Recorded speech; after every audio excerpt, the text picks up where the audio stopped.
Hi friends, നമുക്കപ്പോൾ easy ആയിട്ട് ഒരു liver pepper masala curry try ചെയ്യാം. നമുക്ക് ചപ്പാത്തിയുടെ കൂടെ ബ്രേക്ക്ഫാസ്റ്റിനും അതുപോലെ ലഞ്ചിൻ്റെ കൂടെയും കഴിക്കാൻ വേണ്ടിയാണ് ഇത് പ്രിപ്പയർ ചെയ്യുന്നത്. ഒരു ഇൻസ്റ്റൻറ്റ് പ്രിപ്പറേഷനാണ്.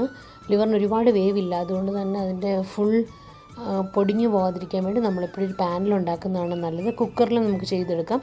ഇപ്പോൾ നമുക്ക് ഇഞ്ചി വെളുത്തുള്ളി നമ്മൾ വീട്ടിൽ തന്നെ അരച്ച് വെച്ചിരിക്കുന്ന പേസ്റ്റും അതുപോലെ ഒരു മീഡിയം സൈസ് ഓണിയനും കൂടി ഇട്ട് നന്നായിട്ട് വാട്ടിയെടുക്കുക.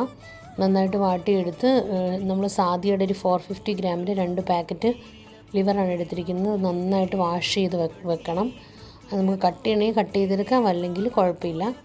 എന്നിട്ട് നന്നായിട്ട് കൂടുതലും പെപ്പറാണ് നമ്മൾ യൂസ് ചെയ്യുന്നത്. മഞ്ഞൾപ്പൊടി, ഗരം മസാല, പെപ്പർ, മുളക് പൊടി, അതുപോലെ കുറച്ച് മല്ലിപ്പൊടി, ഇത്രയും ചേർത്ത് നന്നായിട്ടൊന്ന് വഴന്ന് വരുമ്പോഴേക്കും കഴുകി വൃത്തിയാക്കി വെച്ചിട്ട് ലിവർ ഇട്ട് കൊടുക്കുക. എന്നിട്ട് നന്നായിട്ടൊന്ന് മിക്സ് ചെയ്ത് കൊടുക്കുക. ഇതിൽ നിന്ന് തന്നെ വെള്ളം ഇറങ്ങി വന്നോളും. പിന്നെ നമുക്ക് ചെറിയ തീയിൽ വെച്ച് അടച്ച് വെച്ച് ഒരു 10 to 15 മിനിറ്റ്സ് കുക്ക് ചെയ്തെടുക്കണം. നമുക്ക് പറ്റിച്ചെടുത്താൽ നല്ല ഡ്രൈ റോസ്റ്റാക്കി എടുക്കാം. പക്ഷേ നാളെ നമുക്ക് ചപ്പാത്തിക്ക് വേണ്ടിയായതുകൊണ്ട് നമ്മൾ കുറച്ച് ഗ്രേവി ഇട്ടിട്ടുണ്ട്. പിന്നെ ഉച്ചയ്ക്ക് നമുക്ക് ലഞ്ചിനും ഇത് യൂസ് ചെയ്യാം. അപ്പം നമുക്ക് കുറച്ചുകൂടി ഡ്രൈ റോസ്റ്റാക്കി എടുക്കാം. അപ്പോൾ ഇത്രയേ ഉള്ളൂ. ചിക്കൻ്റെ ലിവർ ഇഷ്ടപ്പെടുന്നവരുണ്ടെങ്കിൽ ഒരു തവണയിലും ട്രൈ ചെയ്ത് നോക്കണം. സബ്സ്ക്രൈബ് ചെയ്ത് സപ്പോർട്ട് ചെയ്യാനുള്ളവർ സബ്സ്ക്രൈബ് ചെയ്യണമെന്ന് പറഞ്ഞു. അങ്ങനെ thanks for watching your video. See you with another video. Bye by.